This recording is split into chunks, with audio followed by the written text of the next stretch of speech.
Dikisahkan bahwasanya Nabi Sulaiman itu punya istri. Istrinya satu, enggak. Dua, apalagi. Tiga, bukan. Empat, enggak. 100 istrinya. Ghuraba, ghuraba, ghuraba, ghuraba, ghuraba, ghuraba. Ini antum paham Nabi Sulaiman. Qala Sulaiman bin Dawud alaihi wassalam, la'atufanna hadhil lailah mi'atu imra'atin summa talidu kullu imra'atin ghulaman yuqatil fi sabilillah fanasi ayyakula insyaallah.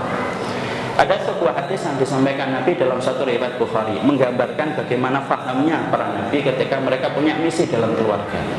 Dikisahkan bahwasanya Nabi Sulaiman itu punya istri. Istrinya satu, enggak. Dua, apalagi. Tiga, bukan. Empat, enggak. 100 istrinya. Ada satu riwayat mengatakan 60, ada yang mengatakan 70. Memang kita jauh lebih qanaah insyaallah ya, cuma satu. Maka kemudian Nabi Sulaiman itu istrinya 100. Maka kemudian perhatikan bagaimana Nabi Sulaiman ketika akan melampiaskan syahwatnya. Ketika itu kemudian melampiaskan syahwatnya bersama keluarganya. Ketika dia memiliki istri 100, perkataannya perhatikan bagaimana kemudian Nabi Sulaiman berkata, la'atufanna hadhil lailah. Aku akan memutari semua wanitaku atau semua istriku ini 100 orang. Nanti dari benih yang aku tanam malam ini, maka kemudian nanti mereka akan mengandung. Lahirlah satu anak dari rahim-rahim mereka, 100 anak yang mereka nanti akan berperang. Ghulaman yuqatil fi sabilillah. Ghulam yang nanti akan berperang di jalan Allah. Bukan gulaman yaksibu malan, bukan gulam yang akan mendapatkan harta. Enggak. Yang disebutkan oleh Nabi Sulaiman ribuan tahun sebelum Rasulullah menyampaikan dakwah Islam, Nabi Sulaiman sudah berkata, gulaman, aku datangi setiap istriku. Jadi yang mendorong beliau untuk mendatangi istrinya itu bukan semata-mata nafsu yang sudah ada di ujung kepalanya yang tidak bisa mikir apa-apa, bukan itu. Tapi yang menjadikan Nabi Sulaiman itu tertarik untuk menggilir semua istrinya pada malam itu 100 istrinya. Dan itu nggak usah tanya ke saya, kok bisa Ustaz? Anak juga nggak ngerti. Kok bisa kemudian menggauli 100 istrinya dalam satu malam itu, kemudian dia ingin dari 100 istri itu kemudian akan melahirkan 100 anak dan mereka nanti akan berperang di jalan Allah.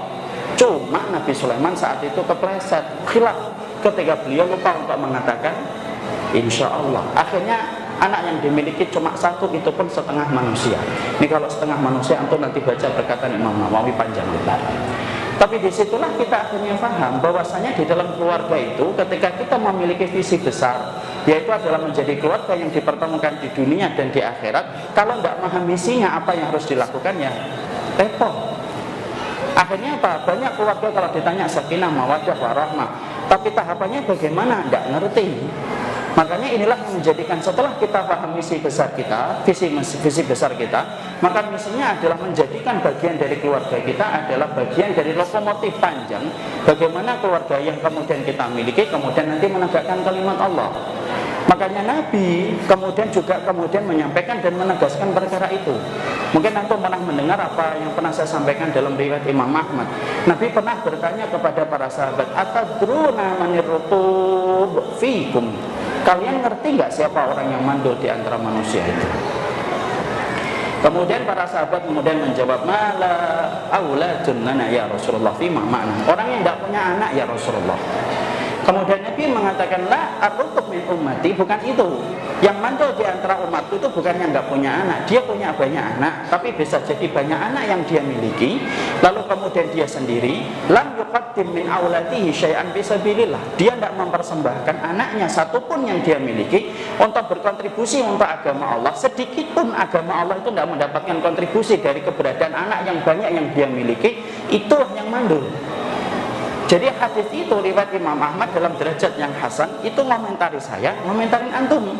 Kalau hari ini saya punya keturunan, antum punya keturunan, tapi kalau keturunan kita tidak terikat dalam lokomotif panjang untuk menegakkan kalimat Allah, bisa jadi kita ini subur di mata manusia. Ibarat kata anak kita banyak, ibarat kata kalau kita tukeran sandal sama istri kita hamil, saking gampangnya istri kita untuk kemudian mengandung, suburnya istri kita. Tapi kalau tidak ada satupun anak kita yang ternyata memberikan kontribusi untuk agama Allah, Nabi tidak lebih menganggap itu sebagai orang yang mandul. Ini teguran buat saya. Moga-moga bermanfaat bagi anda.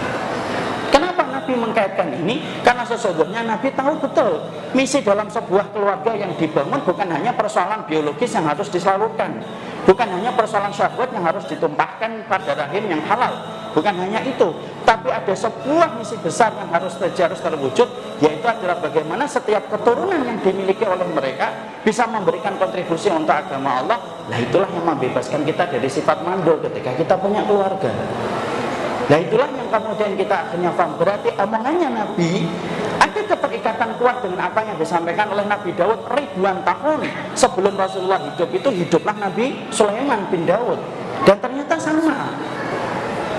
Makanya Nabi kemudian juga menyampaikan di dalam riwayat yang lainnya, kenapa kita disuruh untuk memilih wanita yang subur, sampai Nabi mengatakan tazawwadu al-walud, nikahlah kamu sama perempuan yang subur. Kemudian Nabi mengkorelasikan itu dengan hadis yang lainnya, fa ini mukatsiru bikumul umam yaumal qiyamah, aku nanti berbangga-bangga dengan jumlah pengikutku yang banyak. Ternyata bukan hanya kemudian ini, tetapi Nabi juga menyampaikan bahkan kalau mampu dalam sebuah keluarga punya banyak anak, supaya apa? Supaya kemudian anak-anak itulah yang kemudian akan membawa syiar Islam dan tampak megah Islam itu ketika banyak kaum muslimin yang ikut di dalamnya. Makanya demografi tidak bisa diremehin Nabi. Antum tahu kan di Palestina itu salah satu di antara keruwetan orang Yahudi selain mereka itu pengecut, keruwetan mereka dan kepanikan mereka itu apa? Menghadapi bangsa Palestina yang mana paling subur itu rahim-rahimnya. Karena ngamalin hadis ini loh. Makanya mereka tidak ada yang kemudian ingin membatasi azl, tidak laku di Palestina. Mereka semuanya ingin punya banyak anak. Makanya salah satu di antara yang pernah ditulis itu orang Israel itu bingung menghadapi jumlah wanita Palestina yang melahirkan itu banyak. Dibunuh satu, lahir 100. Saya pernah kenal salah satu di antara akhwat Palestina di Malaysia, punya keluarga, punya kembar 6. Antum kembar 1 aja belum ada kan? Apalagi saya. Ini kembar 6 ini.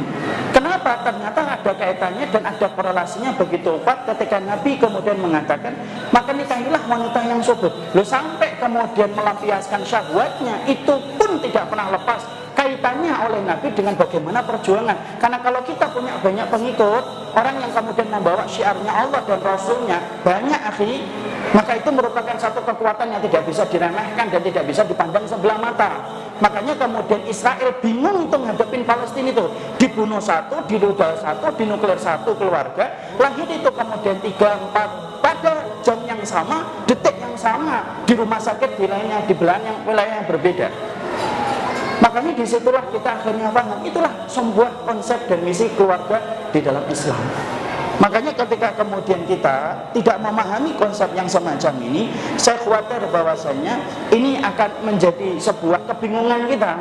Kalau kemudian kita menjadi keluarga, kita tidak ngerti visi besarnya kita itu apa, tidak paham misinya itu apa, dan akhirnya yang terjadi adalah ya keluarga kita ini tidak menjadi keluarga dalam pengertian syariat. Jadi keluarga menurut pengertian duniawi, tetapi tidak pernah menjadi pengertian syariat.